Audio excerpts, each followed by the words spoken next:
et puis c'est ce qu'on entend sur le plateau. Oui. Vous êtes d'accord avec ce côté binaire ou c'est plus compliqué que cela? C'est très compliqué du fait de l'agrégation de tout le monde qui est là, c'est évident, mais en substance, c'est ça. C'est deux camps qui s'affrontent. Moi, je vais vous dire quelque chose. J'étais il y a 2 ans à peu près, avant que les hostilités commencent en Syrie. Je me trouvais en Angleterre par hasard pour d'autres choses, pas du tout de la Syrie.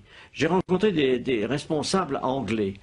Et quelques-uns qui sont mes amis m'ont avoué, en me sollicitant, qu'il se préparait quelque chose en Syrie. C'était en Angleterre et pas en Amérique.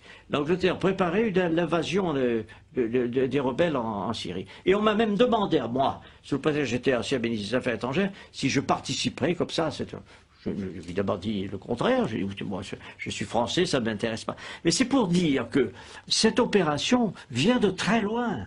Elle a été préparée, conçue, organisée. Dans quel but Excusez-moi, dans quel but?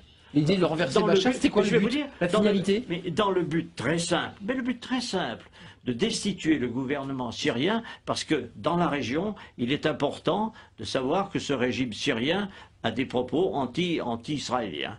Et que par conséquent, tout ce qui bouge dans la région autour, moi j'ai la confidence du Premier ministre israélien qui remonte très longtemps, qui m'avait dit on essaiera de s'entendre avec le Premier ministre, avec les États autour. Et ceux qui ne s'entendront pas, on les abattra.